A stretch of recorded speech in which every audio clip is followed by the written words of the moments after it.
শুনতে পাচ্ছেন আপনারা?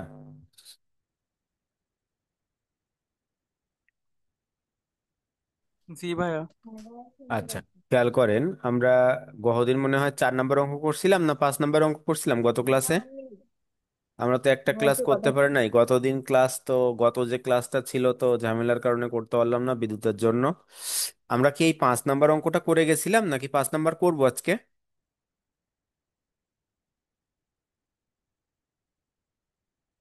দেখেন তো, এটা গোলাম ফারুক 4 নম্বরটা ছিল।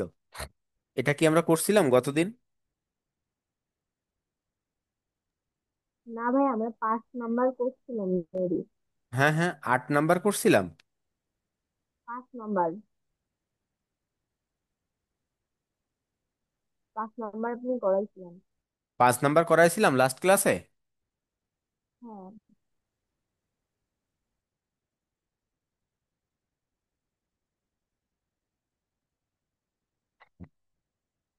আচ্ছা, যদি আমরা ক্লাসে 5 নম্বর করে থাকি তাহলে পরের অঙ্ক করবো 6 নম্বর। ভাই, একটা কথা ছিল। হ্যাঁ বলেন। ভাই, একটু ধীরে বোঝাবেন। হ্যাঁ হ্যাঁ হ্যাঁ। আপনার কথাটা একটু বেশি হয়ে যাবে, দ্রুত হয়ে যায়। মানে আমার আস্তে কথা। আস্তে কথা বলতে বলতেছে। ও আচ্ছা আচ্ছা।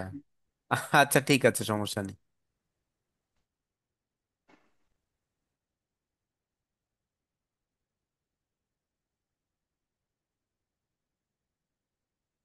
যে কোনো সমস্যা বললে সাথে সাথে সমাধান পাবেন, অসুবিধা নেই। আচ্ছা, দেখি আমরা তাহলে আমাদের যে পরের অঙ্কটা আছে 6 নম্বর অঙ্ক, আমরা একটু দেখব। এই 6 নম্বর অঙ্ক কিন্তু আমাদের বেসরকারি যে কর্মকর্তা ছিল সেটা আজকে এখানে শেষ হয়ে যাচ্ছে। ঠিক আছে, আমরা এর পরবর্তী অংশে তাহলে সরকারিতে যাব, কিন্তু সরকারিতে যাওয়ার আগে আমরা আরো একটা জিনিস দেখব যে প্রতিবন্ধীর ক্ষেত্রে কি হতে পারে। সামান্য কিছু পরিবর্তন আছে প্রতিবন্ধীর ক্ষেত্রে, অর্থাৎ প্রতিবন্ধী কোনো ব্যক্তির ক্ষেত্রে। সেটা বেসরকারিতে এবং সরকারিতে সেটা আলাদা ব্যাপার, কিন্তু আমরা এই মুহূর্তে যে বেসরকারি অংশ আছে সেটা আমরা আজকে শেষ দেখছি। দেখেন সেই অংশের কি বলছে। আর যদি একটা থাকে অন্য ধরনের তাহলে সেটা দেখাবো, দুই একটি এন্টি যদি ভিতরে ঝামেলা থাকে। তাহলে আমাদের যে 6 নম্বর অঙ্কটা আছে, বলছিল এভাবে যে মিস্টার রনি বেসরকারি বীমা কোম্পানির একজন কর্মকর্তা। তাহলে বেসরকারি আমরা দেখতেই পাচ্ছি। 30 জুন 2024 তারিখে সমাপ্ত বছরে তার আয় সংক্রান্ত তথ্যাবলী নিম্নে দেওয়া হলো বা নিম্নরূপ। প্রথমে বলছে কি, মাসের বেতন তার 30,000 টাকা, মহার্ঘ ভাতা দেওয়া আছে 6,000 টাকা, এটা মাসিক দেওয়া আছে। পরবর্তীতে মাসের বেতন চিকিৎসা ভাতা দেওয়া আছে 1,000 টাকা, প্রকৃত খরচ 750 টাকা, বাড়ি ভাড়া ভাতা মূল বেতনের 50%, আপ্যায়ন ভাতা 1,200 টাকা, প্রকৃত খরচ 1,000 টাকা, উৎসব বোনাস 2 মাসের মূল বেতনের সমান। তিনি পূর্ণ সময়ে ব্যবহারের জন্য নিয়োগকর্তার নিকট হতে একটি গাড়ি পেয়েছেন। তিনি তার মূল বেতনের 10% অনুমোদিত, একটু ভুল আছে এইখানে বানানটা, অনুমোদিত ভবিষ্যৎ তহবিলে জমা দেন। এই তহবিলে সঞ্চিত অর্থের উপর এবছর 12,000 টাকা তিনি সুদ পেয়েছেন। তিনি প্রত্যেক মাসে 500 টাকার একটি যৌথ বীমা স্কিম আছে সেখানে প্রদান করে থাকেন। এবছর তিনি 15,000 টাকা ভ্রমণ ভাতা পেয়েছেন। তাহলে এই 15,000 টাকা কিন্তু উপরের অংশের কাজ। বলছে এবছর মিস্টার রনির বিনিয়োগ ও খরচ সমূহ। এবার আরো কিছু বিনিয়োগ আছে, এই কিন্তু একটা যৌথ বীমা ছিল কিন্তু এখানেও একটা তার খরচ ছিল। তার স্ত্রীর জীবন বীমা, আহ, জীবন জীবনের উপর করা জীবন বীমার প্রিমিয়াম দেন 70,000 টাকা। তিনি স্টক এক্সচেঞ্জের তালিকাভুক্ত একটি নতুন কোম্পানিতে 1 লাখ টাকা শেয়ার কিনেছেন। তিনি বাংলাদেশ ফুটবল ফেডারেশনে 20,000 টাকা দান করেছেন।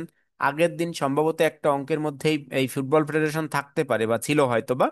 ফুটবল ফেডারেশন কিন্তু আমাদের আসে না, কারণ এটা আমাদের করযোগ্য যে বিনিয়োগ ভাতা কর রেয়াতযোগ্য তার যে শখ ছিল সেই শখের মধ্যে নাই, অর্থাৎ এটা আমাদের ওর মধ্যে নাই, এটা আসবে না। তারপরে কি বলছে, ব্যাংকে তার একটি ডিপিএস পেনশন স্কিম আছে অর্থাৎ ডিপিএস চালু আছে, সেখানে প্রতি মাসে তিনি 1,000 টাকা করে জমা দেন। উক্ত তথ্যের ভিত্তিতে মিস্টার রনির মোট আয় ও কর দায় নির্ণয় করো। আচ্ছা, আপনাদের কাছে এখন যদি জানতে চাই আমরা এর কয়টা পার্ট করব। তিনটা। তিনটা। কি কি? তিনটা। কি কি?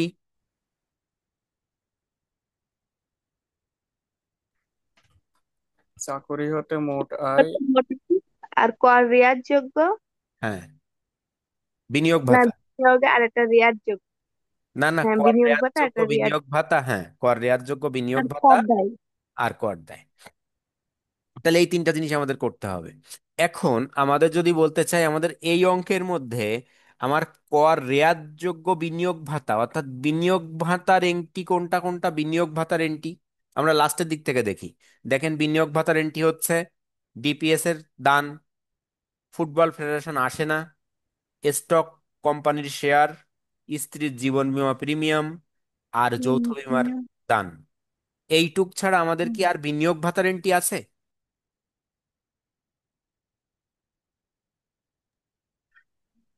এই কয়টা ছাড়া কিন্তু আমার আর বিনিয়োগ ভাতার এন্ট্রি নাই। অর্থাৎ কর রেয়াতযোগ্য যেটা বিনিয়োগ ভাতা, যেটা আমার বিনিয়োগ, অর্থাৎ এক কথায় কিন্তু খরচ, বিনিয়োগটাও একটা খরচ। তাহলে এটা কিন্তু এবার উপরে যদি আমরা যাই, দেখেন একটা একটা করে দেখতে থাকি। প্রথমে আছে কি? মূল বেতন 30,000 টাকা। তাহলে মূল বেতন যদি 30,000 হয়, 12 দিয়ে আমাকে গুণ করতে হবে। মাসিক বেতন ছিল, দেখেন প্রথম মূল বেতন 30,000 গুণ 12, তাহলে কত টাকা? 3,60,000 টাকা।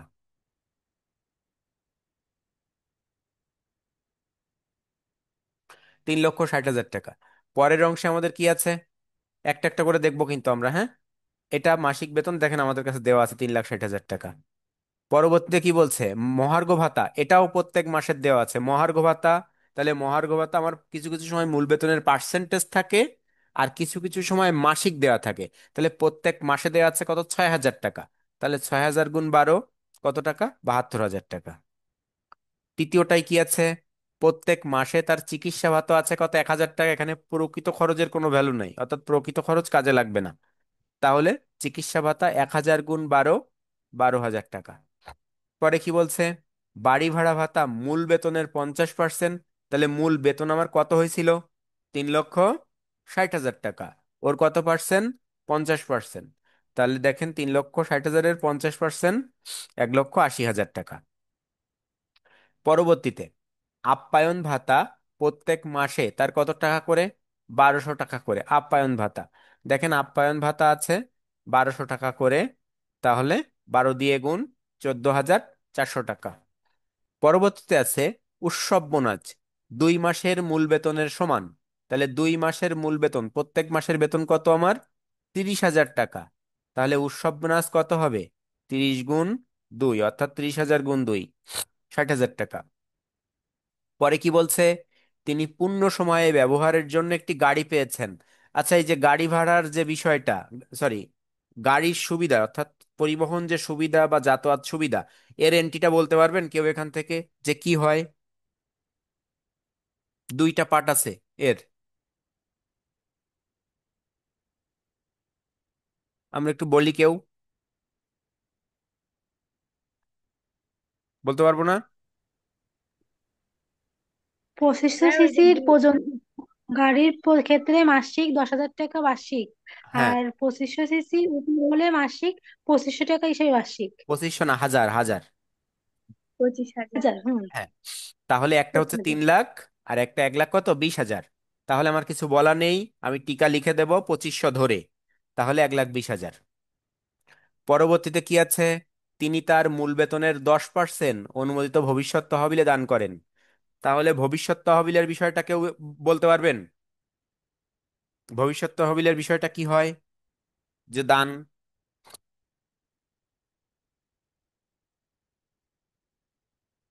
অনুমোদিত ভবিষ্যৎ তহবিলটা এরকম, আপনি যা দেবেন আপনার নিয়োগকর্তা আবার সেই পরিমাণ টাকা দেবে। যদি না বলা থাকে, তাহলে দেখেন আপনি 10% দিছেন, তাহলে আপনার নিয়োগকর্তাও 10% দেবে, তাই তো? তাহলে নিয়োগকর্তার দান যেটা, ওটা কার উপরে আসবে? আপনার যে মূল বেতন আছে তার উপরে। তাহলে মূল বেতনের কয় পার্সেন্ট পাবেন আপনি? 10%। এই অংশে অর্থাৎ আমার যে মোট আয় নির্ণয়, এই মোট আয়ে শুধুমাত্র নিয়োগকর্তার দান দান আসে, আর বিনিয়োগ ভাতায় আসে নিয়োগকর্তা এবং কর্মীর দান। তাহলে এখানে শুধুমাত্র নিয়োগকর্তার দান। তাই দেখেন অনুমোদিত প্রভিডেন্ট ফান্ডে নিয়োগকর্তার দান 10%, এই যে বলা ছিল 10% সে ভবিষ্যৎ তহবিলে দান করে, তাহলে নিয়োগকর্তাও তাকে 10% দান করে। তাই সেই হিসাবে এখানে 10% 36,000 টাকা।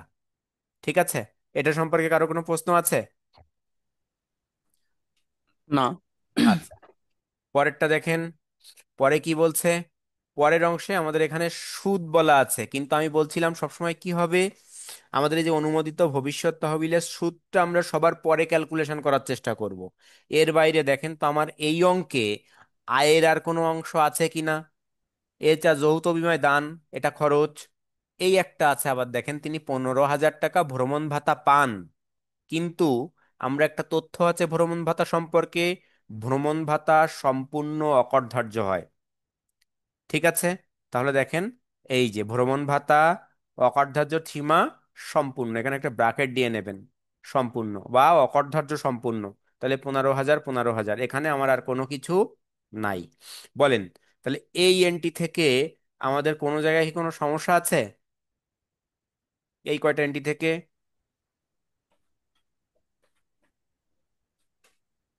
না ভাইয়া। আচ্ছা, এখন আমাদের এর পরের কাজ কি? এর পরের কাজ হচ্ছে সুদের টাকা, কারণ আমরা এই তহবিলের সুদের টাকা আমরা এখনো ক্যালকুলেশন করিনি। আমরা বলছিলাম সর্বশেষ এই সুদের অংশটা আমরা ক্যালকুলেশন করব। দেখেন, আমাদের ইন্টারেস্ট কয় টাকা বলছে? 12,000 টাকা, এটা একটু মনে রাখি আমরা। ইন্টারেস্টটা 12,000 টাকা। দেখেন ইন্টারেস্টটা কিভাবে ক্যালকুলেশন করা হয়েছে, এই যে, তাহলে প্রভিডেন্ট ফান্ডের সুদ 12,000 টাকা।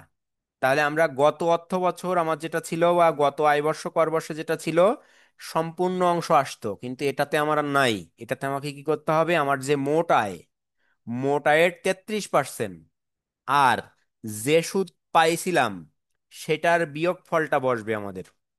তাহলে আমাদের দেখেন তো এই অংশ তো আর মোট আয়ের মধ্যে আসছে না, তাহলে এইগুলা আমাদের মোট আয়। এই মোটায় এই পর্যন্ত আমাদের যোগ করে কত আসছে? 8,54,400 টাকা। এই 8,54,400 টাকার কত পার্সেন্ট? 33%। তাহলে 33% হলে 2,81,992 টাকা। দেখেন, এইখান থেকে যদি আপনি বাদ দেন আপনার তো কিছুই আসে না, কারণ 12,000 কম পাইছেন ওটা। আর আপনার সর্বোচ্চ এই অংশের যদি আপনি ক্যালকুলেশন করতে চান, তাহলে অকরধার্যের সীমা কত? 2,81,952 টাকা। তার মানে আপনার এখানে কোনো করের অংশে, অর্থাৎ আপনার এখানে কিছু আসছে না। তাহলে এখানে আপনার ডট ডট। তাহলে তাহলে মোট আয় হলো কত টাকা? 8,54,800 টাকা। এই 8,54,800 টাকার পরবর্তীতে আমাদের কাজ কি? আমাদের এখান থেকে বাদ যাবে আমাদের আয় বর্ষের যে সীমা আছে, অর্থাৎ আয়করের যে সীমা আছে, সেই আয়করের সীমা দুই ভাগে বিভক্ত। একটা হচ্ছে এ বর্ষের নির্দিষ্ট অর্থ, আর একটা আমার যে মোট আয় হয়েছে, মোট আয়ের 1/3 অংশ। তাহলে আয় বর্ষের নির্দিষ্ট অর্থ কত টাকা? 4,50,000 টাকা। আর মোট আয়ের 1/3 অংশ, মোট আয় হয়েছে কত? 8,54,400 টাকার 3/1 ভাগ। তাহলে 2,84,800 টাকা। এখান থেকে কোনটা আসবে? যেটা কম, তাহলে 2,84,800 টাকা। তাহলে এই মোটাই থেকে এই অংশটা যদি আমরা বাদ দেই, এটা কি বলছিল আমার? বাদ দেয়ার অর্থাৎ অকরধার্য সীমা, অর্থাৎ আয়করের যতটুকু আমরা বাদ দিতে পারবো ততটুকু। তাহলে বাদ দিলে কত আসছে? 5,69,600 টাকা। বলেন তাহলে কোনো প্রশ্ন আছে কিনা কোথাও এতটুকের মধ্যে?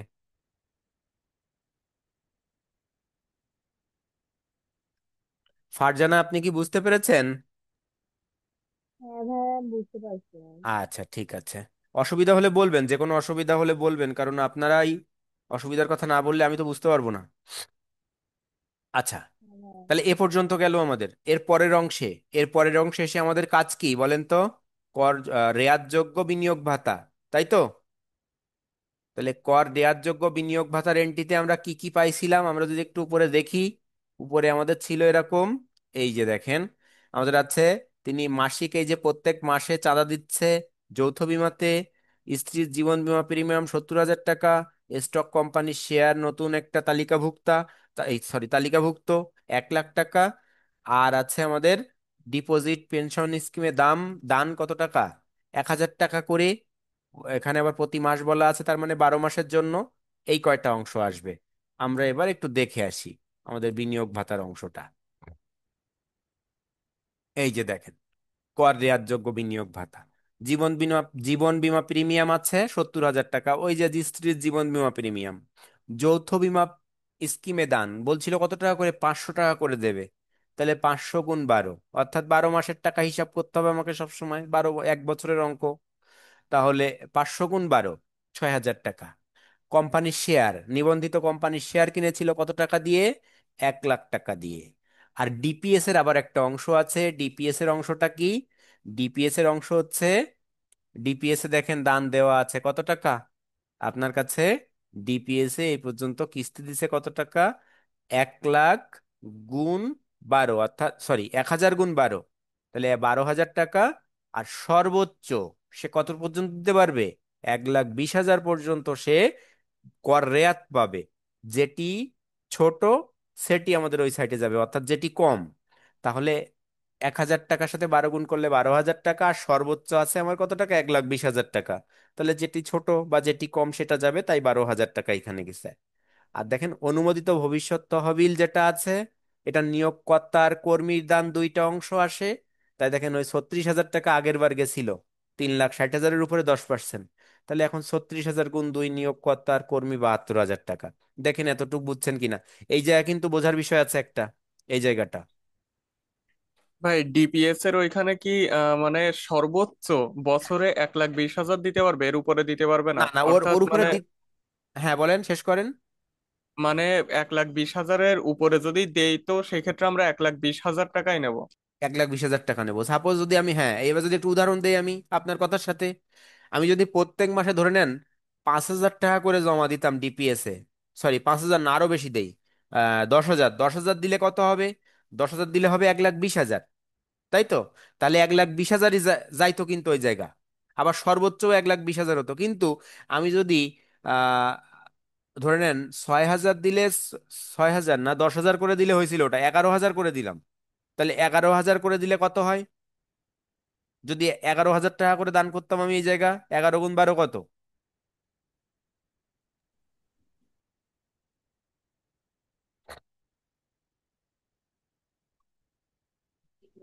ভাইয়া 1,32,000 টাকা। এইবার দেখেন তাহলে, 1 লক্ষ যদি 32,000 টাকা আমার কাছে আসতো, আসছে কত, 1,32,000 টাকা। আর সর্বোচ্চ সীমা আমার কত ছিল, 1,20,000। তাহলে এই জায়গায় কত আসতো, এবার বলেন তো, একটা উদাহরণ হিসেবে এক লাখ বলেন বিশ তাহলে। হাজার 1,20,000 টাকা আসতো। বুঝতে পারছেন? তাহলে সর্বোচ্চ আপনার যত বেশি দেন না কেন, আপনার ওর মধ্যে সর্বোচ্চ এবার হয়ে যাবে 1,20,000। ঠিক আছে? ঠিক আছে। আচ্ছা, আর এই নিয়োগকর্তা কর্মীর দান সম্পর্কে আর কারণ কোনো প্রশ্ন আছে? নিয়োগকর্তা কর্মী আর কয়টা ভাই কিন্তু, আরেকবার একটু বুঝাই দেন ওইটা। হ্যাঁ, নিয়োগকর্তা আর কর্মী যদি আপনাদেরকে বলি, দেখেন নিয়োগকর্তা, আপনি ধরেন একটা সরকারি চাকরি করেন, তা সরি বেসরকারিতেই আসি, বেসরকারি চাকরি করেন আপনি, আপনার যে কোম্পানি নিয়োগ দিছিল তার কাছ থেকে আপনি যে টাকা পাইতেন তার উপরে আপনি 10% করে প্রত্যেক মাসে সঞ্চয় করতেন। আর আপনার কথা কি, নিয়োগকর্তা যে কোম্পানি আপনারে নিয়োগ দিছিল সেও আবার আপনাকে ওই 10% দেবে। তাহলে 10% যদি দেয়, ওই অংশের মধ্যে, অর্থাৎ আমি যেখানে আয় করেছি ওখানে কিন্তু আপনার নিজেরটা আয় আছে। আর এক্সট্রা আয় কোনটুক, যেটা ওই কোম্পানি আপনারে দিছে, ওই সেইটুকু আপনার ওইখানে এক্সট্রা করা লাগছে, কারণ ওটা আপনার ইনকাম থেকেই আপনি খরচ করেছেন। তার মানে আপনার মোট বেতনের মধ্যেও ইনকাম আছে। কিন্তু যখন আপনি এসে বিনিয়োগ করবেন, তখন আপনি বিনিয়োগ কি করছেন, আপনার অংশ থেকে 10% আর নিয়োগকর্তার অংশ থেকে 10%, তাহলে এই দুই পার্সেন্টেজ মিলে হচ্ছে 20%, অর্থাৎ ডাবল। তাই এখানে ওই 3,60,000 টাকার যে অংশটা মোট ছিল, ওর যদি আপনি 10% করেন তাহলে হয় 36,000 টাকা। আর 36,000 টাকার দ্বিগুণ, তাহলে 36,000 টাকার দ্বিগুণ 72,000 টাকা। এখানে কত? কি নিয়োগকর্তা আর আমার দুইজনেরটাই বসাইতে হবে? দুইজনেরটা আহ, বিনিয়োগ ভাতায় বসবে, আর শুধু নিয়োগকর্তারটা বসবে কোথায়, আই আই হিসাবে। আয়তে। কারণ আয়তে আপনারটা মোট বেতনের মধ্যে আছে, আপনি ওর থেকে দিছেন কাউকে। আর এটা কিন্তু মোট বেতনের ভিতরে আসেনি, তাই ওটাকে আবার ওইখানে যোগ করা হয়েছিল, নিয়োগকর্তা যেটা দিছিল। আচ্ছা, এইবার দেখেন এই প্রকৃত বিনিয়োগে এসে এটা প্রকৃত বিনিয়োগ আমরা পাইলাম। এই প্রকৃত বিনিয়োগের পর আমার আবার কথা আছে। এখন আমাকে এখানে একটা ক্যালকুলেশন আছে যে কর রেয়াতের সীমা, তিনটা স্টেপ। কি স্টেপ? মোটা আয়ের 3%, অনুমোদনযোগ্য বিনিয়োগের 15%, আর নির্দিষ্ট অর্থ। তাহলে তিনটা স্টেপ কি কি? মোটা আয়ের 3%, অনুমোদনযোগ্য বিনিয়োগের 15%, আর নির্দিষ্ট অর্থ। তাহলে নির্দিষ্ট অর্থ 10 লাখ, এটা ফিক্সড। অনুমোদনযোগ্য বিনিয়োগ কত? এখানে 2,60,000 টাকা আমরা এই যে বিনিয়োগ পাইছিলাম। তাহলে 2,60,000 কত পার্সেন্ট? 15%। এই যে তাহলে 39,000 টাকা। আর মোটায়ের কত পার্সেন্ট? 3%। তাহলে মোটায় দেখেন আমাদের আসছিল, এই যে উপরে আছে আমাদের মোটায় কত টাকা মনে আছে? এই যে 5,69,600 টাকা। এই যে 5,69,600 টাকার উপরে দেখেন, এই যে 5,69,600 টাকা, তার উপরে আমাদের কয় পার্সেন্ট আসছে? এই যে 5,69,600 টাকা এখানে, তার উপরে 3%। তাহলে এটা আসছে 17,088 টাকা। তাহলে এখানে আমার আসবে কোনটা? যেটি কম। তাহলে কম কোনটা? 17,088 টাকা। এই যে 17,088 টাকা আছে। দেখেন এ যায় কারোর কোনো প্রশ্ন আছে কিনা। বুঝতে পেরেছেন? যদি প্রশ্ন থাকে প্রশ্ন করেন। ভাই নির্দিষ্ট অর্থটা আর একবার একটু বলে দেন। আচ্ছা, নির্দিষ্ট অর্থ আমরা ওই যে মোটায় যেমন পাইলাম 4,50,000, আর এখানে নির্দিষ্ট অর্থ 10 লাখ টাকা। তিনটা জিনিস এখান থেকে, তিনটা জিনিসের যেটি কম আসবে, তিনটা জিনিস। তিনটা জিনিস কি কি? মোটায় 3%, অনুমোদন যোগ্য বিনিয়োগের 15%, আর নির্দিষ্ট অর্থ 10 লাখ। এই তিনটার মধ্যে যেটা ছোট সেটা আসবে। ঠিক আছে? দেখেন এই তিনটাই আছে এখানে,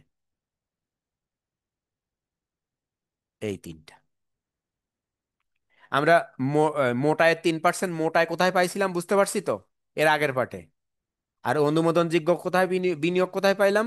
এই পার্টে, এই যে প্রকৃত বিনিয়োগ। আর কি? নির্দিষ্ট অর্থ। এর থেকে যেটা ছোট সেটা আসবে আমার এইখানে। তাহলে দেখেন আমাদের 17,088 টাকা। ঠিক আছে? কেউ কোনো প্রশ্ন করবেন?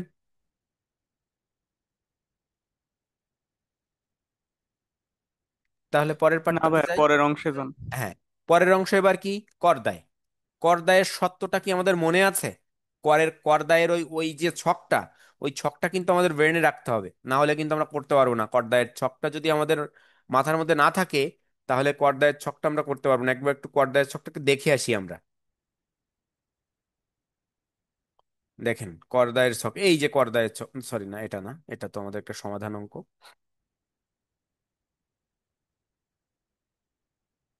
এই যে কর দায়ের ছক। কর দায়ের ছক কি কি একটু আমরা দেখার চেষ্টা করি। এই যে কর দায়ের ছক, আমার এই ব্যক্তি কি প্রতিবন্ধী না? তাহলে প্রতিবন্ধী না যখন, মহিলাও না, তাহলে আমার একজন পুরুষ, পুরুষ হিসেবে কাজ করতে হবে। তাহলে পুরুষ হিসেবে কি? পুরুষ হিসেবে 3,50,000। ষাটঊর্ধ্ব বা মহিলা হইলে 4 লাখ। আর যদি প্রতিবন্ধী হয় তাহলে 4,75,000, এটা হচ্ছে কর রেয়াতের সীমা। আর মুক্তিযোদ্ধা হলে 5 লাখ। তাহলে এইখানে আমার যে ব্যক্তি ছিল, উনি একজন বেসরকারি কর্মকর্তা। ওনার পাশে কিছু লেখা নাই, মহিলার নাম নেই, আছে পুরুষের নাম, তার মানে উনি পুরুষ। তাহলে এখানে আর আমার কোনো চিন্তা করার দরকার নেই, তিনি একজন পুরুষ, তিনি একজন বেসরকারি কর্মকর্তা। এইটুক নিয়ে চিন্তা করতে হবে আমাকে। বেসরকারিটাও এখন চিন্তা করার দরকার নেই, বেসরকারি নিয়ে আমরা এত সময় কাজ করছি। তাহলে পুরুষ হিসেবে কাজ করব তিনি। আবার একরকম যদি বলতো 65 ঊর্ধ্ব পুরুষ, তাহলে কিন্তু সে মহিলার সমান হয়ে যেত, অর্থাৎ 4 লাখে চলে যেত। বিষয়টা কি বুঝছেন? হ্যাঁ, বুঝতে পারছি। হ্যাঁ। তাহলে এখানে প্রথম হবে 3,50,000, 0%। তারপরের 1 লাখ, মানে 3,50,000-এর পরেও যদি তার আয় থাকে, তার জন্য 5%। তাহলে 3,50,000 আর 1 লাখ, 4,50,000। তারপরেও যদি তার আরো 4 লাখের মধ্যে আয় থাকে, তাহলে 10%। তাহলে 4 লাখের পরেও যদি আবারও 5 লাখের মধ্যে থাকে, তাহলে 15%। তারপরে আরো 5 লাখ, সেটা আরো 20%। আর তার ঊর্ধ্বে যদি আয় থাকে, তাহলে 25%। তাহলে ওই ব্যক্তির আয় কত ছিল আমার? মোটা একটু মনে করার চেষ্টা করি। 5,53,000 কত টাকা ছিল, সামথিং টাকা ছিল যতটুকু মনে আসছে। তাহলে 5 লাখ যদি হয়, আমি ধরে নিলাম 5.5 লাখ। তাহলে যদি ধরি হয়, তাহলে এখানে 3,50,000 একটা আসবে। এটা দিলে তাহলে যোগ করলে 4,50,000। তার মানে আমার তিনটে স্টেপ আসবে, প্রথমটা 0%, দ্বিতীয়টা 5%, তৃতীয়টা কয় পার্সেন্ট, 10%। এই বিষয়টাই ক্লিয়ার? এই বিষয়টা নিয়ে কারো কোনো প্রশ্ন আছে? না ভাইয়া। এবার তাহলে আমরা অঙ্কে যাই।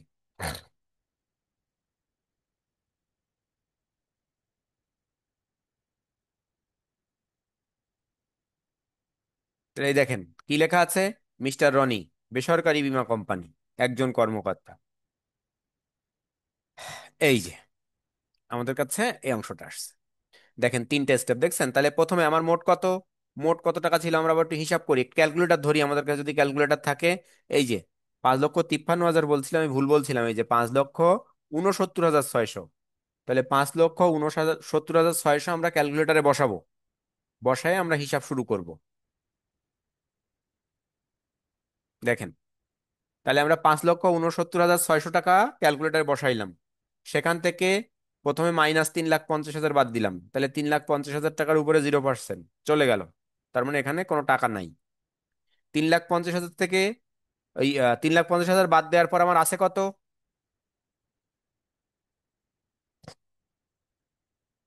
2,29,600।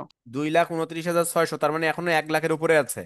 তাহলে 1 লাখ, ওর পরে আরো 1 লাখ নেব, তাহলে 1 লাখের উপরে কয় পার্সেন্ট, 5%। তাহলে আবার ওই 1 লাখ বাদ দেবো, ওখান থেকে বাদ দেন 1 লাখ। 1 লাখ বাদ দিলে কত থাকছে? 1,29,600। 29। আমি কি তাহলে ভুল লিখছি, এখানে 19 লেখা। ভাই 1,19,000ই হবে। আচ্ছা আচ্ছা, সমস্যা নেই, তাহলে ভাই এটা মনে হয় আমার ভুল, হিসাবে ভুল গেছে হয়তো। একটু ভুল হয়েছে মনে হয়। আচ্ছা, যাই হোক সমস্যা নেই, এটা আমারও ভুল হতে পারতো, এই কারণে আমি বললাম যে আমি তাহলে কি ভুল লিখলাম। তাহলে যাই হোক, এখানে কত হচ্ছে, 1,19,600। তাহলে 1,19,600, এইখানে কি 4 লাখ পর্যন্ত ছিল না? তাহলে আমার কি আর যাওয়ার দরকার আছে? আমার তো শেষ, হিসাব আয়ের মধ্যে হয়ে গেছে 10%। তাহলে 11,960, 5,000, তাহলে মোট কত, 16,960 টাকা। আর আমার বিনিয়োগ ভাতার উপরে কর রেয়াত কত পাইছিলাম আমি, এই যে বাদ 17,088 টাকা, এই যে বাদ বিনিয়োগ ভাতার উপরে কর রেয়াত, এই যে। তাহলে বাদ দিলে দেখেন তো আমার কি নেগেটিভে চলে যাচ্ছে না? জি ভাইয়া। তাহলে নেগেটিভে চলে গেলে বা 3 লাখ, এই 3,000 টাকার কম হলে আমাদেরকে কি করতে হবে? ইনি তো সিটি কর্পোরেশনের সিটি কর্পোরেশনে বসবাস করে না, এরকম কিছু বলা আছে? আমরা আবার একটু প্রথমে যাই, প্রথমে কি বলছে অঙ্কটা দেখে যাই। কি বলছিল, মিস্টার রনি বেসরকারি বীমা কোম্পানির একজন কর্মকর্তা, তেনার কোথায় বাড়ি বলা আছে কিছু? বলা নাই। না, কিছু বলা নাই। তাহলে কিছু যখন বলা নেই, আমরা কি কি ধরবো? সে একজন কোনো ইউনিয়ন পরিষদ বা